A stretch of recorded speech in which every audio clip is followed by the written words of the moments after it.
Hello, કેમ છો બધા? બહુ ટાઈમ પછી પાછા કંઈક નવી રેસીપી બનાવવાની હતી, તો મને એમ થયું ચલો હું ડિનરની રીલ શેર કરીશ તો બધા મને પૂછશે કે રેસીપી આપો.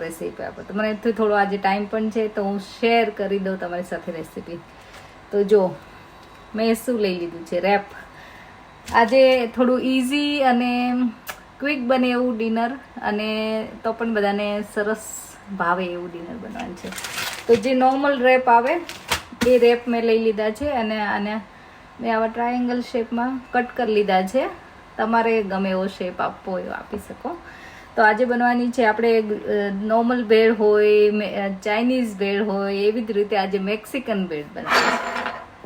આઈ થિંક મેં ઘણા ટાઈમ પહેલાં બનાવેલી રેસીપી પણ શેર કરેલી. તો આજે નવા યુઝર ને નવા મારા વ્યુઅર્સ હોય એમના માટે થઈને આજે હું પાછી રેસીપી શેર કરું છું. આ ક્વિક રેસીપી છે એટલે તમારી સાથે શેર કરીશ. જલ્દી બની જાય છે અને યમી પણ હોય છે.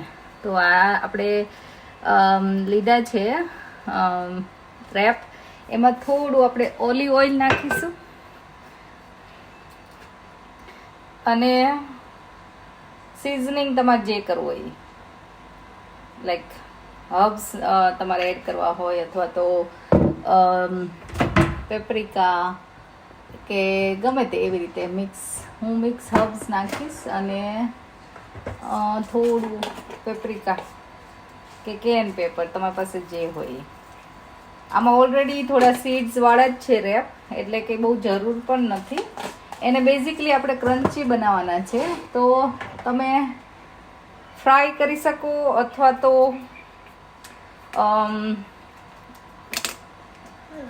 હેલો, જો સ્નેવ આવી ગયો છે રેસીપીનું નામ સાંભળીને જ કિચનમાં. હે સ્નેવ, શું બનાવવાનું છે? જો આવી જ જાય. તો આપણે આ થોડું મેં પેપ્રિકા લઈ લીધું છે અને આપણે બધું સરસ મિક્સ કરીશું. અને હું એર ફ્રાયરમાં ક્રન્ચી કરીશ, નહીં કે ડીપ ફ્રાય કરું. તમે ડીપ ફ્રાય કરવું હોય તો એ કરી શકો, પણ ડીપ ફ્રાય કરતાં એર ફ્રાયર થોડું વધારે સારું પડે, હેલ્ધી પણ છે. એટલે હું આને એર ફ્રાયરમાં ક્રન્ચી કરીશ. અને પછી હું શું શું બનાવું છું એના માટે પણ હું તમારી સાથે શેર કરું છું રેસીપી. તો આ મેં ઓલમોસ્ટ 3 રેપ લીધા છે અને 3 રેપના આવા પીસ બનાવ્યા છે. તો ચલો એર ફ્રાયરમાં મૂકી દો, પછી બતાવું કેવા ક્રન્ચી થાય છે. આ રીતે અલગ અલગ આપણે એમાં પાથરી દઈશું અને એર ફ્રાયરમાં થવા મૂકી દઈશું. જો ઘણા બધા મને પૂછતા હોય કે તમે ટેમ્પરેચર શું રાખો છો ને ઓવનમાં ને બધે, તો બધાના ઓવન ને બધું બહુ ડિફરન્ટ હોય. એટલે મેં જો 200 ડિગ્રી રાખ્યું છે અને 5-7 મિનિટ માટે હું ટ્રાય કરીશ અને પાછું જોઈ લઈશ ક્રન્ચી થઈ ગયા છે કે નહીં. એટલે તમારે થોડી કોમન સેન્સ વાપરવાની, કે જોઈ લેવાનું 2-3 વાર એવું લાગે તો. એટલે બધાના ટેમ્પરેચર અલગ હોય, એટલે નોર્મલી બધું ઓવનમાં 180 to 200 ડિગ્રીમાં થતું હોય. અને કોઈ રેસીપી એવી હોય કે ધીમેથી ચડવા દેવાનું હોય તો ઓછું ટેમ્પરેચર હોય.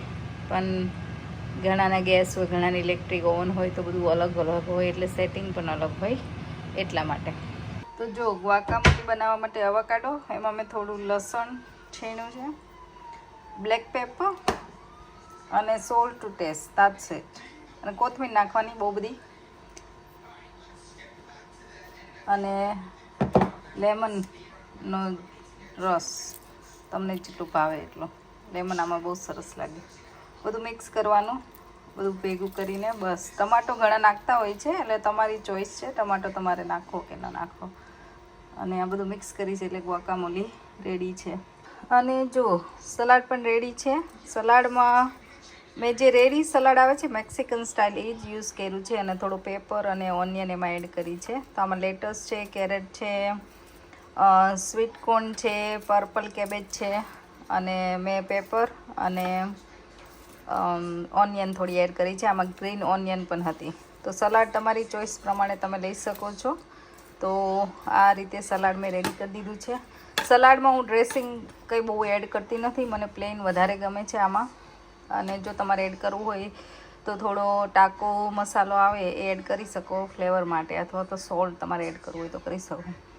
તો આ રીતે રેડી છે આપણું સલાડ, સાલ્સા, ગ્વાકામોલી અને આપણા જે ક્રન્ચી ટાકો રેડી, આપણે જે રેપ કર્યા હતા, તો આ ક્રન્ચી થઈ ગયા છે મસ્ત રેડી. તો આ રીતે આપણે બધું રેડી થઈ ગયું છે.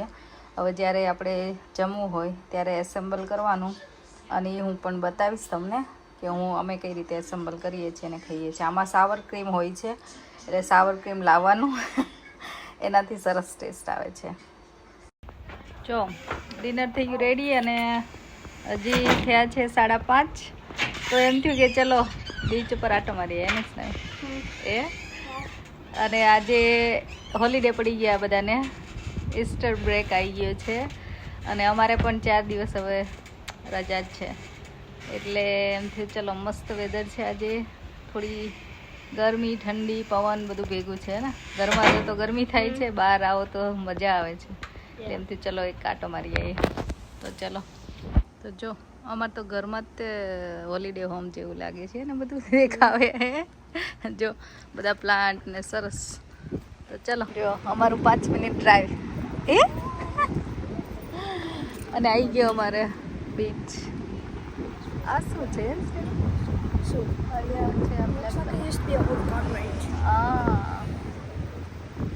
કઈ બાજુ આપણે નીચે ઉતરવાનું છે? We can go from here.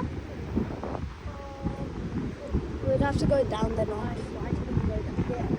હા, ઓલી બાજુ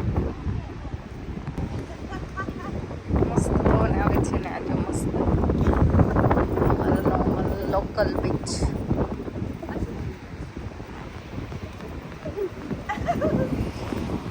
અહીંયા બેસવું હોય તો બેસીને ખાલી ઉપરથી જોઈ શકો. મસ્ત છે આખું. જ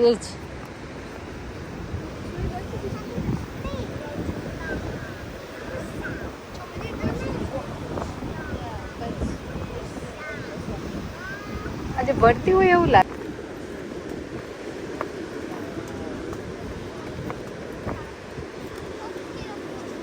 અવાજ જ એટલો મસ્ત આવે ને, આમ ખડ એ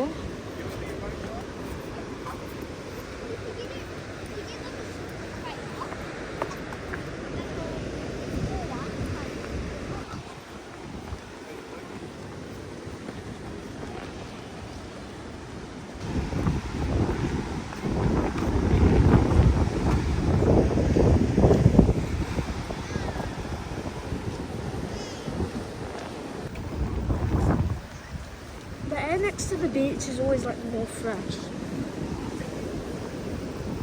You should have seen one day. It was stinking so bad at my school. અહીંયા ખાલી વોક કરીને ફ્રેશ થઈ જઈએ. મજા આવે ને, રોજ વોક કરવા આવવાની જરૂર છે ને.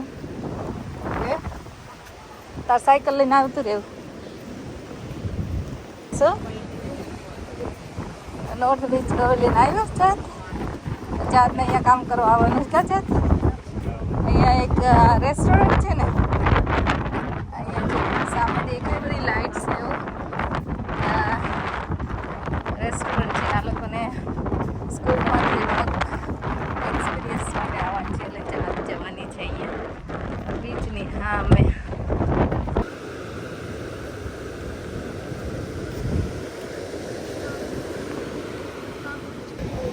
જો શાક જ છે. જો ફિશ આવી ગઈ છે બહાર.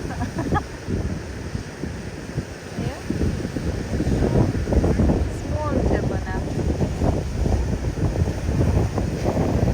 Will you be working in your birthday? No, I'm working for a week. Oh, I'm working from like May 4th to 8th.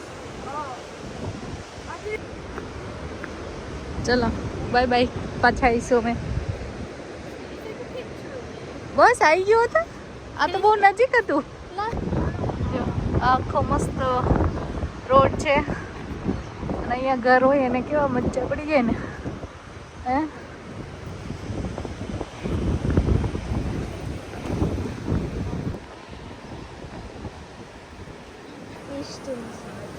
Sunset થવા આવી ગયો છે. જો કેવો મસ્ત દેખાય છે.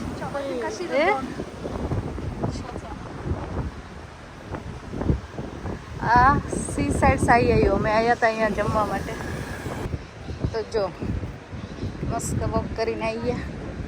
હવે જઈશું પાછા ઘરે. એકદમ ફ્રેશ થઈ જઈએ, પણ નેચરમાં રહીએ ને એ ફિલિંગ જ કંઈક અલગ હોય. શું કહેવું તમારું? તમે પણ આમાં અગદી હોય તો કમેન્ટ કરજો.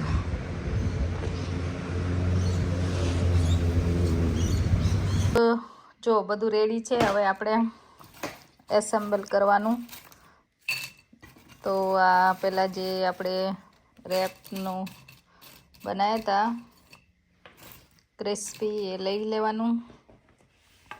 થોડું સલાડ તમારી ચોઈસ પ્રમાણે. આમાં મેં સાવર ક્રીમ એડ કર્યું છે અને થોડી ચીઝ પણ એડ કરી છે. તમારે એની પર ચીઝ નાખીને ગરમ કરવું હોય તો એ કરી શકો, પણ આ રીતે. અને થોડું સાલ્સા અને ગુઆકામોલી, અને આપણે ઉપરથી થોડું સાવર ક્રીમ. તો આમાં બીન્સ હોય એકચ્યુઅલી, પણ આજે મેં બીન્સ બનાવ્યા નહોતા કેમ કે બધાને એટલું હેવી ડિનર નહોતું કરવું એટલા માટે. બાકી આમાં બ્લેક બીન્સ હતા તો રાજમાં એડ કરો તો વધારે સરસ લાગે અને હેલ્ધી પણ છે. તો આ રીતે હું બનાવું છું આ મેક્સિકન ભેલ. તો આવો બધા જમવા. તો આજે અમારે 3 ને ડિનર કરવાનું છે, બરાબર ને? ડેડી તો એમના ફ્રેન્ડના ઘરે જમીને આવવાના છે આજે. તો આપણે શું ટ્રીટ છે આપણા માટે? મેક્સિકન ભેલ કેવી લાગી? Sauce. ચાદના It's yummy. યમી. Yeah. તો જો મેક્સિકન ભેલ ખરેખર મસ્ત લાગે છે. બનાવજો તમે, બીન સાથે બનાવજો.